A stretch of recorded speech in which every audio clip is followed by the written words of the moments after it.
Mwaramutse bene data, Kristo Yesu nashimwe, ni mwene so umuvugabutumwa Ernest ugusuhuza muri iki gitondo. Turashimira Uwiteka Imana ko turamutse amahoro, dushimira izina rye duhumeka muri iki cyumweru kibanziriza icya nyuma cy'ukwezi kwa munani. Ikiganiro cyo ni umutsima wa buri munsi cyangwa se daily bread. Dushimira Imana ko iduha uburyo bwo kuganira ku ijambo ryayo mu minota mike, tukajya mu mirimo, tukajya ku kazi, tukajya gushakisha akazi ku batarakabona, tukajya ku masomo, twumva Uwiteka agendera muri twebwe. Insanganyamatsiko tugiye kuganiraho muri iki gitondo ni insanganyamatsiko ivuga ngo umusaraba watubereye inkomoko y'ubuzima bwacu abizera Kristo. Umusaraba wahindutse inkomoko y'ubuzima bwacu bw'iki gihe n'ikizaza ku bantu bizera Kristo.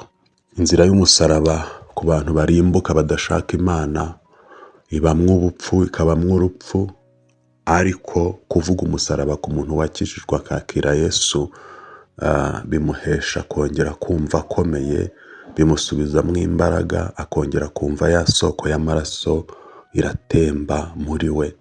Amaraso ya Yesu Kristo iyo twamwakiriye atembera muri twe, ukumva mu misatsi yawe mwo amaraso ya Kristo, ukumva mu maso yawe mwo amaraso ya Kristo, ukumva uhumeka amaraso ya Kristo, umutima wawe ugashira ubwoba hakabamwo isoko y'amaraso ya Kristo. Umusaraba rero watubereye inkomoko yo kubaho. Hari umuhanzi waririmbye ngo yahakuye indirimbo nshya. Umusaraba ni ubuzima kuri twebwe. Tugiye kuganira rero ku ijambo ry'Imana mu rwandiko Pawulo yandikiye Abagalatiya ibice 6 ku murongo wa 14. Abagalatiya ibice 6 ku murongo wa 14. Dusome mu izina rya Yesu Kristo. Ariko njyeweho sinkiratana ikindi keretse umusaraba w'umwami wacu Yesu Kristo, wateye ko iby'isi bimbera nk'ibibambwe, nanjye nkabera iby'isi nk'ubambwe. Turasubiramo. Ariko njyeweho sinkiratana ikindi keretse umusaraba w'umwami wacu Yesu Kristo, wateye ko iby'isi bimbera nk'ibibambwe, nanjye nkabera iby'isi nk'ubambwe. Akira ijambo ry'Imana. Abantu benshi agakiza kuba mu itorero, kubaha Imana, usanga bamwe muri bo babifata nka adresse. Njye ndi umukristo, ndi umugatolika, ndi umuprotesta, ndasenga. Hari n'abishingikiriza ku yandi madini, ariko ndagira ngo nguhe amakuru ku misengere y'ukuri, nguhe amakuru ku buzima bw'ukuri bukwiye kuba mu mukristo. Iyo ugiye mu murima w'ibisheke ugatema igisheke ukagisarura, ugisangamwo amazi yitwa sucre naturel, natural sugar, cyangwa se isukari y'umwimerere itanyuze mu ruganda. Iki gisheke kiba witeguye ko ugiye kugikuramwo iyo sukari, kwaba mu kugikoresha mu ruganda ngo kiguhe isukari uzagurisha, kwaba ari ukukirya ako kanya, uba wiringiye ko hari isukari ugiye gukura muri iki gisheke mu duce twose tukigize, kuva mu mizi kugera hafi mu mababi. Umuntu rero nawe wamenye Kristo, akamenya umusaraba wa Kristo, akamenya uburyo umwana w'Imana yavuye mu ijuru akaza mu isi ari two ashaka. Iyo amaze gukizwa akakira Yesu, isoko y'amaraso ayivana ku musaraba Igorigota, akayitembesha mu bugingo bwe. Burya bene data, iyi soko ikwiye kujya no mu magambo tuvuga, ikwiye kujya mu buryo dusubiza abadututse. Iyi soko y'amaraso ikwiye kujya no mu buryo twifata turi kumwe n'abo dukorana. Iyi soko y'amaraso ya Kristo igomba gutemba ikagera mu buzima bwacu. Ubwonko bwawe n'imitekerereze bikabamwo amaraso ya Kristo. Burya iyo umuntu afite Yesu agomba no gutekereza neza. Ukamenya ko ugomba kwita ku kazi kugira ngo utunge urugo rwawe. Tuzabiganiraho. Pawulo yarabivuze cyane abwira abantu bakorera Imana n'abasenga ngo bakore kugira ngo babone uko batungwa n'imirimo y'amaboko y'intoki zabo, badasabiriza, batabaho batagira gahunda. Iyi soko y'amaraso ya Kristo kandi iba mu mutima wawe n'ubuzima bwawe, ukamenya ko ugomba kubaha abagukoresha, ukubaha umugore, ukubaha abana, ukubaha fiyanse wawe, ukubaha Imana, abakuregeye bakakubonamo Imana, ukubaha abakiriya baza mu biro byawe, ukubaha abo muhinga n'abo mwororana, ukubaha abakuguriza amafaranga ukamenya kubishyura, ukamenya gusenga. Iyi soko y'amaraso ya Kristo iyo ikurimo, umenya guha agaciro umurimo Kristo yakoze, ukamenya ko ufite umubiri utagomba gukoresha ibyo wiboneye byose, ariko ntabwo bigarukiraho. Umenya no gusenga, ukamenya ko igihugu wahawe ari ikintu cy'agaciro, ukamenya kugisengera, kugisabira amahoro n'umutekano wo gusengera abakiyobora, ukamenya kubaha itorero ubamo, ukamenya ko ari iry'agaciro. Ariko kandi nk'uko nabikubwiye mu masomo yatambutse, kubiga teoloji bo uriga cyane ukanamenya ko intego y'ubutumwa bwiza ari uguhindura abantu abigishwa ba Kristo. Intego y'ubutumwa bwiza si uko duhindura abantu abagatulika, kuko gatulika naho Imana yagushyize hazasigara ku isi. Intego y'ubutumwa si uko duhindura abantu abasilamu, abadive n'abandi batandukanye. Intego y'ubutumwa ni uko tubwira abantu kwizera Yesu Kristo bakabatizwa, kuko niwe nzira y'ukuri n'ubugingo igera ku bwami bw'Imana. Kandi abantu bamara kubatizwa bagakora imirimo myiza muri Kristo Yesu y'abizera, kwibuka abakene, gufasha imfubyi n'abapfakazi, gusenga, kuba umuntu uhindutse, uvuga neza, ukorana n'abandi neza, ukunda urubyaro rwe, ukunda umugore w'umugabo we, ufite ingingo zima zigenewe gukorera Imana. Hari abantu rero bitwa abakristo ariko ugasanga imirimo yabo ibihakana, ugasanga umuntu ni umukristo ku biganza gusa ari kuvuza ingoma, akubita ingoma ukabona Kristo mu biganza gusa. Amaraso ya Yesu isoko yayo igatembera ku biganza gusa, ugasanga amaso ye ntarakira amaraso ya Yesu Kristo, ibitekerezo bye ntibirakira amaraso ya Yesu Kristo. Ararangaye cyane mu misengere, aracyarangazwa n'abanywa inzoga, aracyarangazwa n'abasambana, aracyarangazwa n'imyambarire. Umuntu ati ndakijijwe ariko imyambarire y'abagore yarananiye. Ugasanga umuntu aracyarangazwa n'iby'isi, amadeni atishyura n'ibindi. Umuntu aracyarangazwa no kudasenga, ntasenga. Ugasanga amaraso ya Yesu yagiye ku nkweto gusa, ku ipantaro ntageraho, n'ibindi byinshi namwe mutayobewe. Aha rero Pawulo yasobanuriraga abantu uburyo yahindutse. Arababwira ngo sinishingikirije ku idini gusa, nubwo nabwo kwinjira mu bakristo ukabatizwa ukajya mu gitabo cy'ubugingo ukabarurwa ari byo, kuko ntabwo wazakora ikizami cya leta utarasushije, utarujuje ifishi. Kandi mu itorero hari inzira yo kugera mu itorero ugakora imirimo, ntabwo uzahemberwa imirimo utakoze itazwi. Ahubwo aravuga ngo umusaraba wa Kristo nawuvanye igorogota mushyira muri njye. Nicyo twita guprojeta ikintu ariko kikakijyamo. Hari ibyo bita ligne confondi mu gifaransa. Aya maraso ya Kristo rero Pawulo aravuga ngo njye nayahinduye ubuzima, aricyo turi kuganiraho, ko umusaraba wabaye inkomoko y'ibyiringiro byacu, uba inkomoko y'ubuzima bwacu. Umusaraba wa Kristo rero ukwiye kuba muri twe. Aravuga ngo nafashe isi nyireba nk'ibambye. Iyo hari umuntu unyuze iruhande yiyambitse ubusa, ibyo simbibona kuko mfite umwuka wera nakuye mu maraso ya Kristo, ahora mbashisha kubona Kristo, nkamubonamo abantu mbona nk'abakunda, ahubwo mubona nk'uburyo bwo kuvuga ubutumwa, bwo kumwigisha, bwo kumwerera imbuto. Iyo mbonye umuntu yiba, menya gucunga utwanjye, ariko nta mwanya wo gukora nk'ibyo akora. Aravuga ngo ndangije kandi nanjye mbera isi nk'ubambye. Ntabwo umuntu ntutse mu gitondo njya kwegeranya statement, abahanzi babyita ngo ni imirongo, kugira ngo nanjye ku mugoroba nze kumubwira yumve. Maze iminsi nigisha abantu kwifata mu mayunguyungu, ubundi ukabwira umuntu ukamubwira ngo ndakumvisha, nindangiza njye kwihana. Ntabwo aricyo gikwiriye abana b'Imana. Bene data, muri iki gitondo kubera isi nk'ubambye ni ukuba mu isi ugakorera amafaranga, ugahembwa ukayarya, ugakora akazi ukabaho, kuzura umwuka wera ugasenga, ariko kandi ukirinda kuba imbarutso yo gutuma amaraso ya Yesu Kristo kuri wowe agirwaho ikibazo, abantu bayibazaho, bayashyiraho question mark. Umuntu ugututse uburyo umusubiza bikarema question mark, umuntu muganira uburyo umusubiza bikaba question mark. Imirimo ukorera hiherereye mwene data twumva muri iki kiganiro, aho uri hose ku isi, ikwiye kugaragaza Kristo.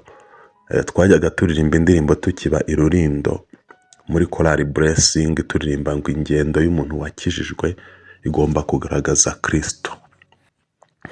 Ubuzima bwacu rero bukwiye kugaragaza umurimo Kristo yadukozemo.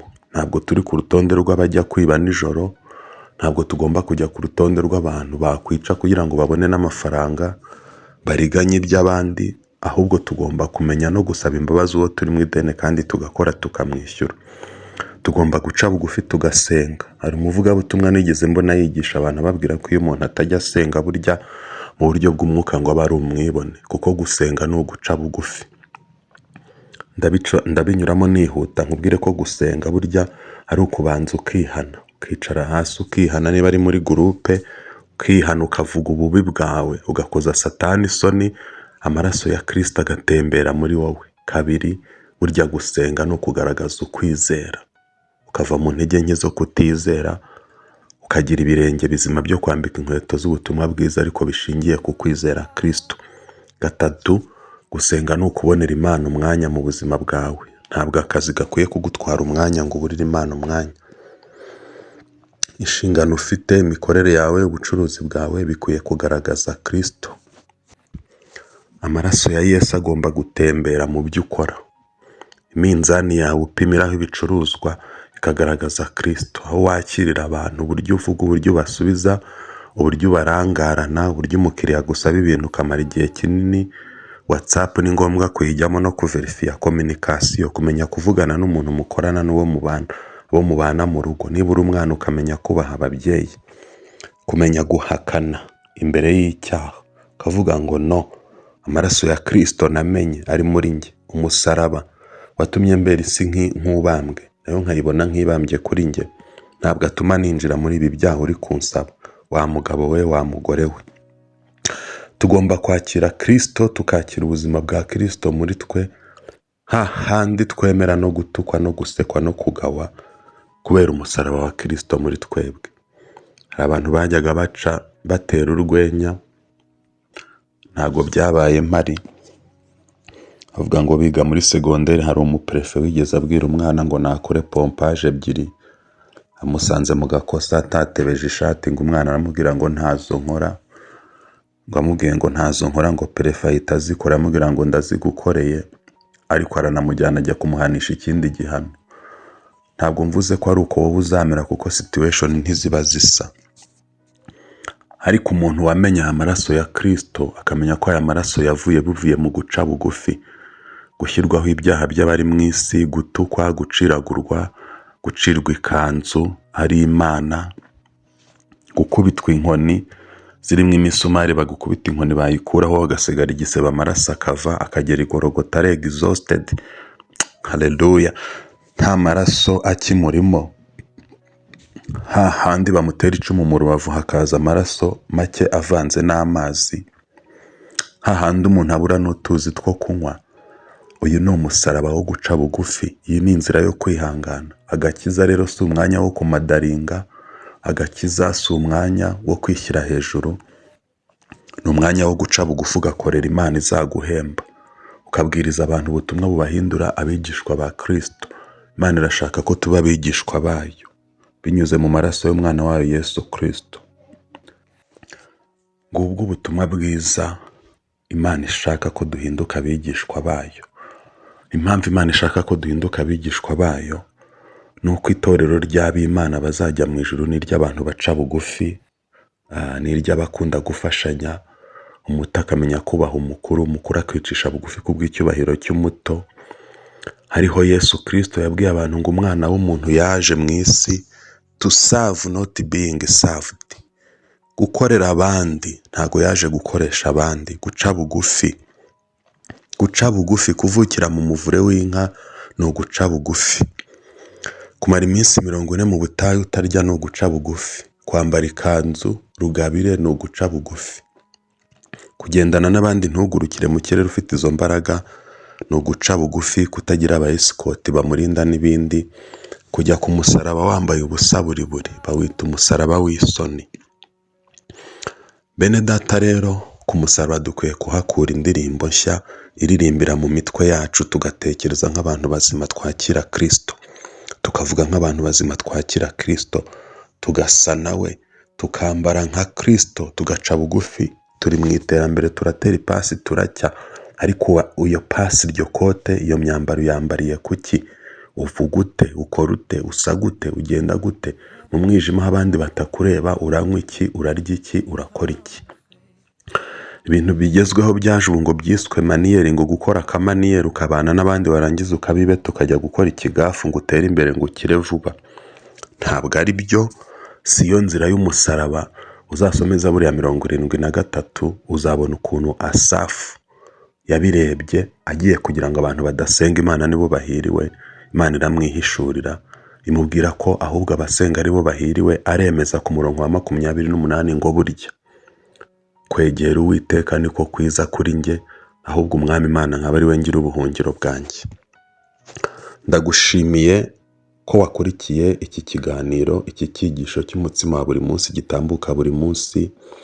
Ngushimiye ko utanga komenti ugafatanya natwe gusenga. Ngushimiye ko uzajya ugikurikira, gukora subscribe ntibibujijwe n'ibindi bitandukanye, kuko buri munsi iki kiganiro kirasohoka. Nguhaye ikaze mu isengesho, aho tugiye gusenga Imana dusaba ngo isoko y'amaraso ya Kristo yongere itembere mu buzima bwacu, ihinduremwe ibyanze guhinduka.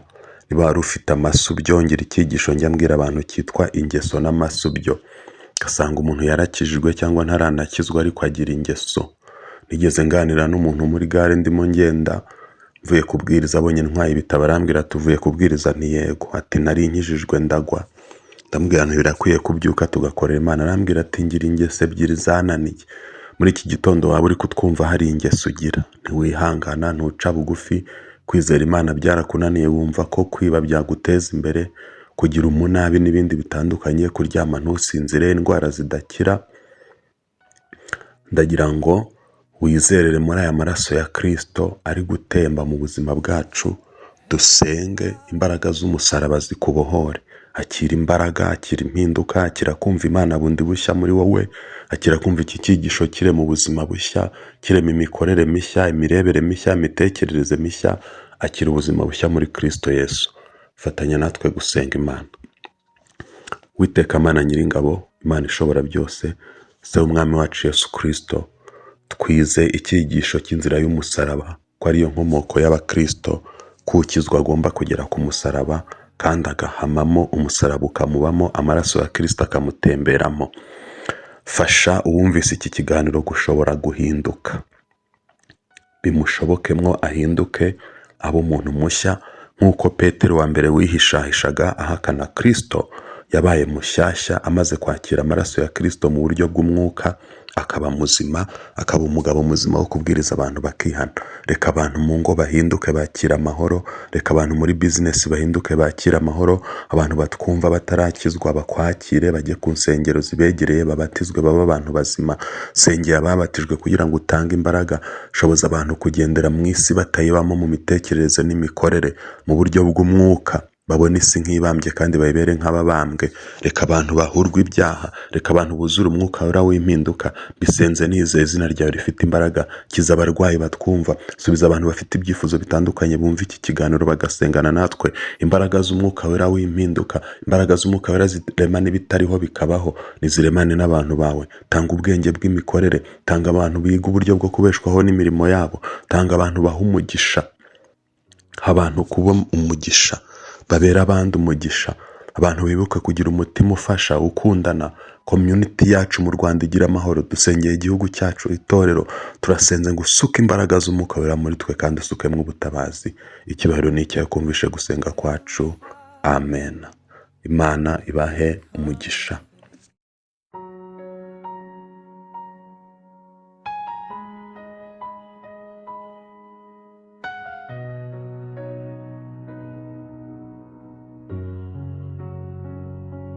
Heavenly Father, we come in faith.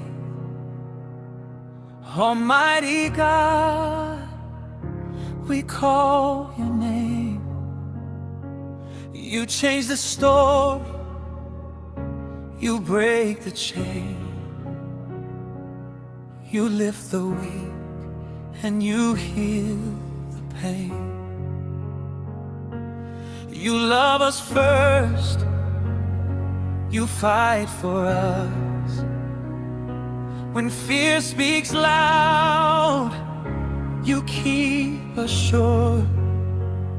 Every secret plot, every hidden dart, you see it all, and you guard our heart. So we lift our hands, and we stand in trust. Your power is higher, your love is enough. What was written wrong, you can right it right. In the name of Jesus, bring dead things back to life. Jesus, change our history. Jesus, change our history. We are victorious. We are victorious in Christ. Jesus, break the hidden word. Jesus, break the hidden word. Your kingdom covers us. Your kingdom covers us tonight. Transform our lives in your holy name. Cancel the evil, put shame to shame. Heal every body, restore every soul. What we have lost, make it fully whole. Where something died, let it live again. Where doors were closed, let them open then. Every waiting prayer, every whispered plea, we place it